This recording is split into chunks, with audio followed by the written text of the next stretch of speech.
Hello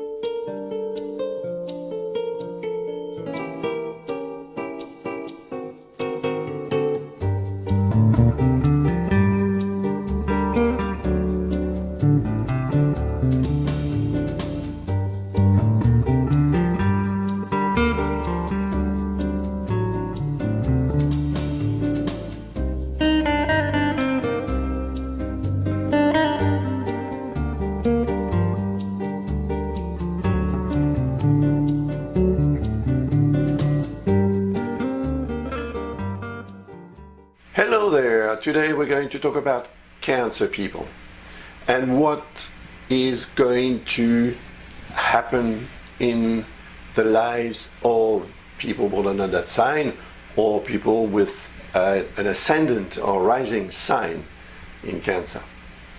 Now, Cancer is the fourth sign of the zodiac. First is Aries, second Taurus, then Gemini, then Cancer. There we have fire, there we have earth, air, and water. And then we start again with fire, earth, air, and water. Fire, air, and water. The fourth sign represents the emotions. And we know that Cancer people are quite emotional. And they function at their best when they're positively motivated by their positive emotions, and then they can be very unsuccessful when their emotions are low and not satisfied. So for quite a while now they have been subject to the influence of Pluto. Yeah, Pluto is in Capricorn. It's in Capricorn since 2008, 2009.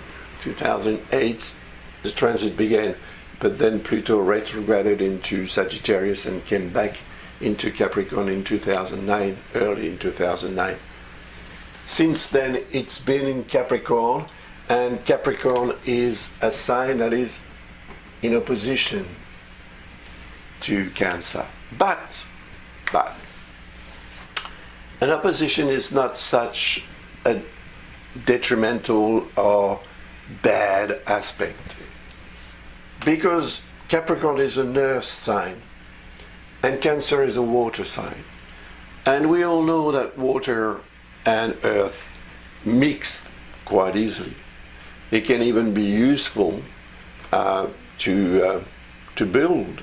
We can use water and earth, mud, to build houses or to make things. Anyway, the principle of these two elements are compatible, and because of that the opposition unites or puts in opposition two signs that are compatible.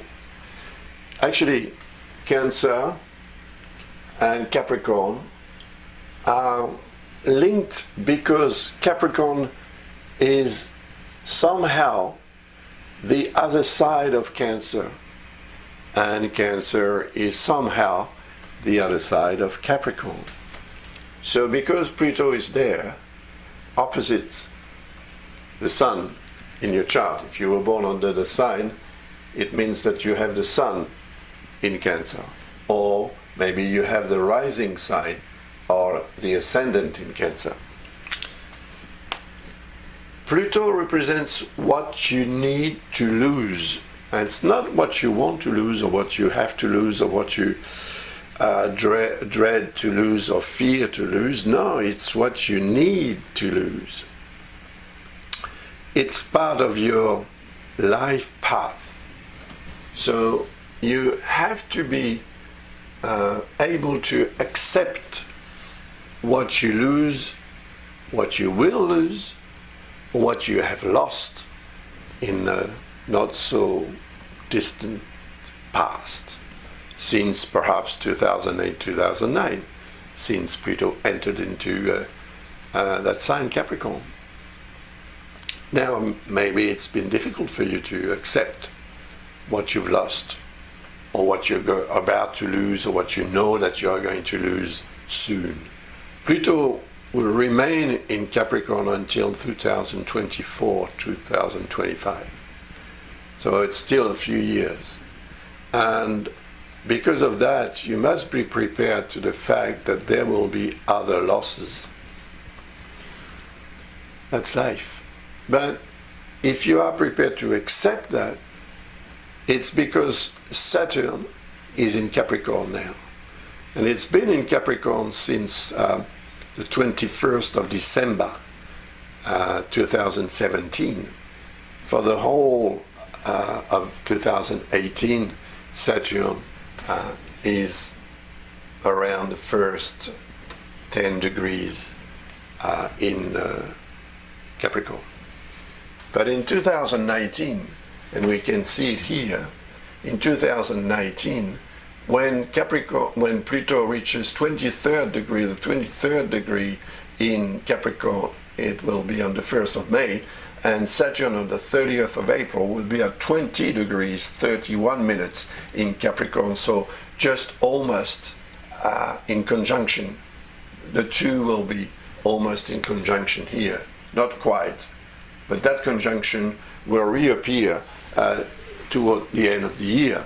So what does it mean? Saturn is the ruler of Capricorn, and it arrives in Capricorn to tell Pluto, or to tell you, that if you accept what you've lost in the past, in a not so distant past once again, you will be able to start again, to rebuild perhaps what has been destroyed in your life, to turn a page and to go on. To accept what happens in your life will help you go forward. If you don't accept what happens in your life, you are standing still, and you are being blocked by your own refusal of what has happened. And what has happened, and there is nothing that you can change about that. So being able to accept that fact will enable you to go forward. You may have lost someone close, and you have a great difficulty because it's suffering, it's heartbreaking. But I think that once you accept the fact that the person is gone forever, first of all, you let that person go, the spirit of that person go, and then you can relieve your own mind, soul, and spirit from that grief, and then you can go forward. And that's what that conjunction means. And it will be helped by the arrival for the second time of Uranus in Taurus. And that will happen early in March, on the 6th of March next year.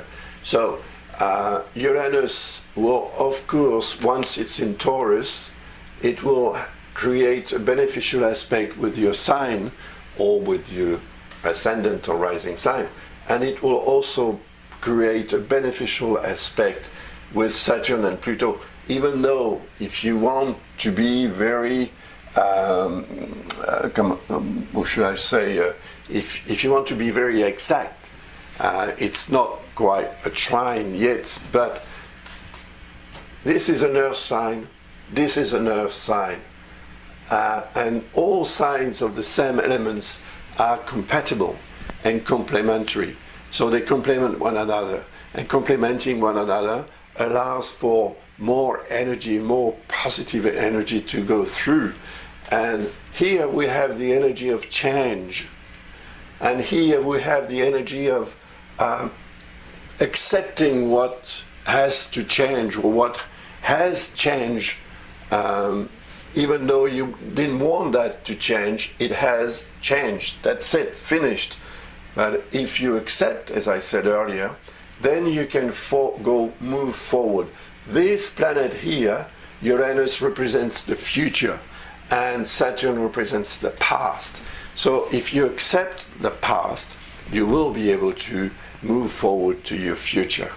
And because Uranus is going to be in a positive situation according to your sun sign or to your ascendant for a period of about 7 years, for 7 years you will be able to adapt, to adjust to various situations, and to be able also to benefit from opportunities that may arise in a very unexpected way thanks to Uranus. Uranus is able to change your life like you cannot imagine.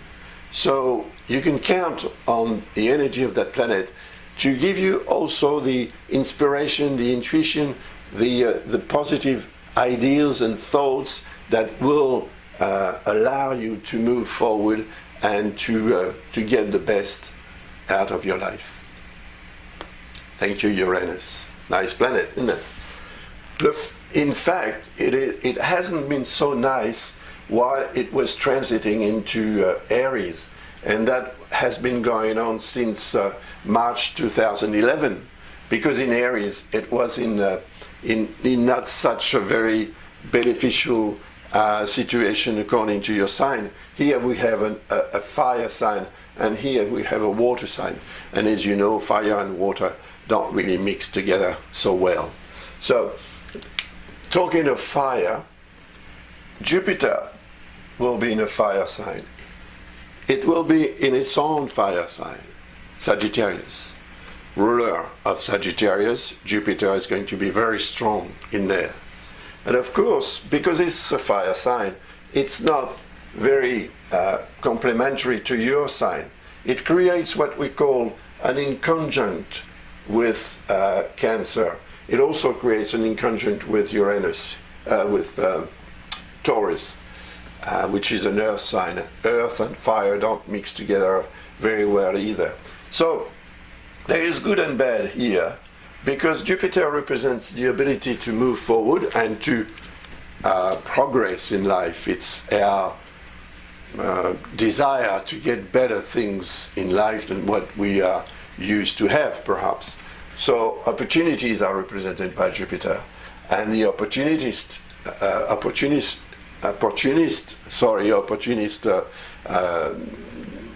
tendency that we all have more or less is also represented by Jupiter.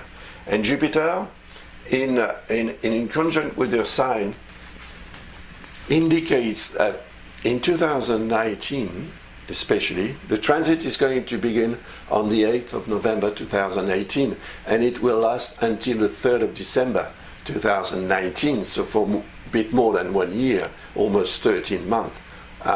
This influence of Jupiter has to be taken into consideration, because if you don't, you may be tempted to do things that are a bit too much for you in 2019. Perhaps you will show too much motivation or too much trust or confidence, trust in other people that may be involved in what you want to achieve, trust in yourself as well, or perhaps doubt. So if there is something very nice that is proposed to you, an opportunity that presents itself, and you think, Jesus, that's very nice, but maybe a bit too much for me, then the inconjunct would act as a brake, and it will probably invite you to be careful and not to get engaged in that venture or activity or relationship too quickly, and maybe you will miss out on an opportunity to get better, to do better, and to be and to live and to have a better life. But at the same time, that transit of Jupiter in conjunct with your sign could fool you around And if you fool yourself around, of course, you will make mistakes.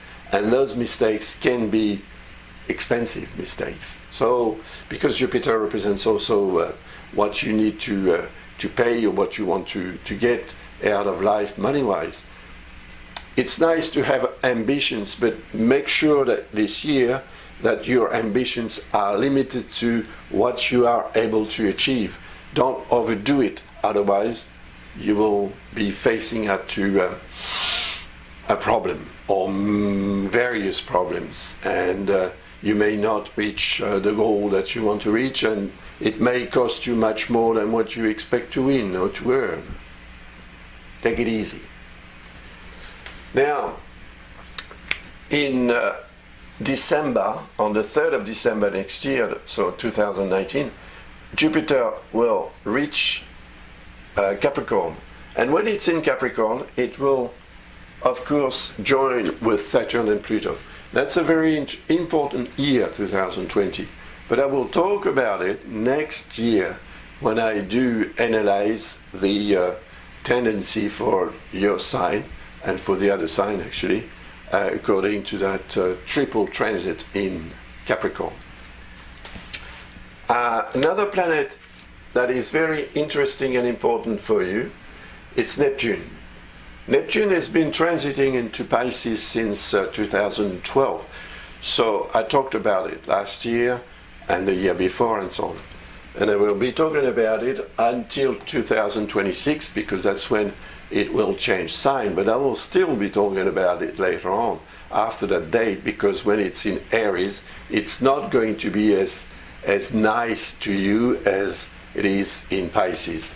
Because Pisces is a water sign, it is in accordance and it is compatible with Cancer, which is another water sign. So as you know, water mixes well with water, doesn't it? So Neptune represents your intuition, sensitivity, sensitiveness, and the sense of what is not visible. So your ability to understand and to see the invisible. Interesting. Neptune represents your dreams. And because Neptune is in good relationship with Saturn and Pluto, because they are in an earth sign, and earth and water are compatible elements, Neptune will have a very interesting influence still this year, because it is going to enhance your intuition, and you will be able to rely on your intuition to avoid possible mistakes, as we have seen earlier, because of Jupiter.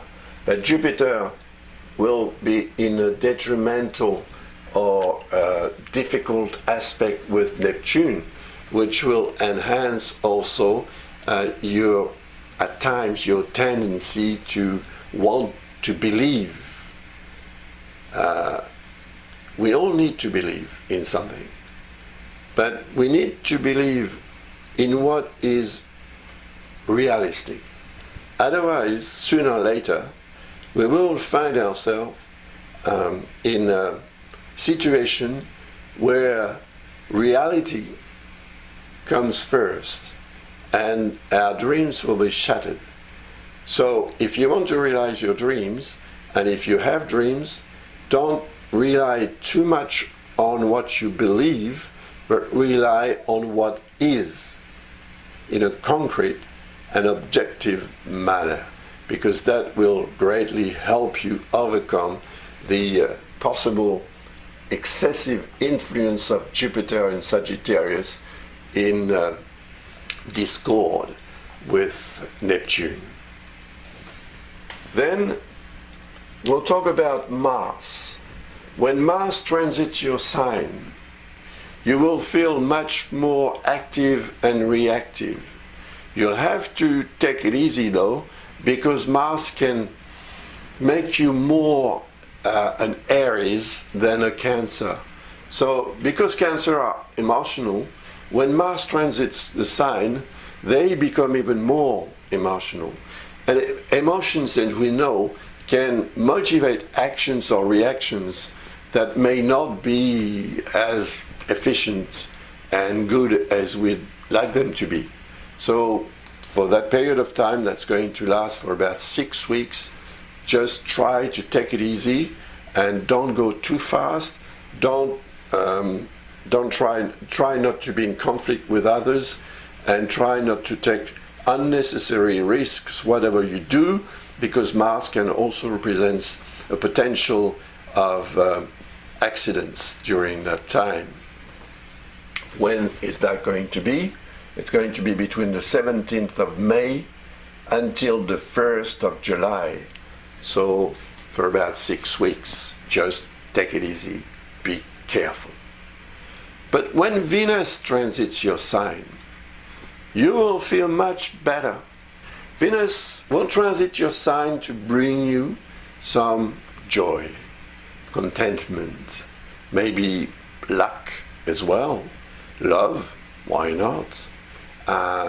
You will feel better all around in a very delicate and soft manner, not predominant, like not excessive. And that will happen between the 4th of July and the 29th of July. So more or less it will happen, not quite when Mars is in your sign, a bit later.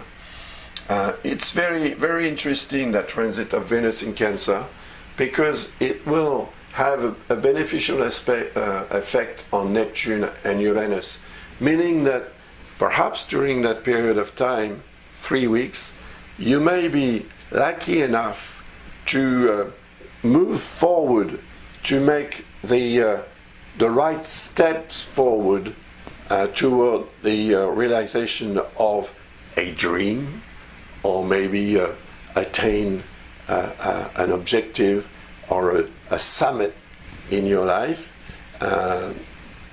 well, whatever that may be. I can't really tell you what it will be, because I don't know your chart. If you let me know when you were born, what time and where, then I'll be able to draw your chart, and with all the elements in your chart and all the effects of the transits that we've talked about, I will be able to do a forecast for you that will be much more personalized, of course, because I will take into consideration everything that's in your chart. So if you're interested in that because you have some important projects, or because you are in a situation that requires more information, don't hesitate, contact me, visit my website, and you'll find all the information necessary to order a complete forecast, or maybe just ask a question. You'll have also the opportunity to do that on my website. So I let you go now, finish this short video, and I thank you very much for your attention and for your appreciation of my work, and I wish you a very nice 2019. Thank you very much. Bye for now.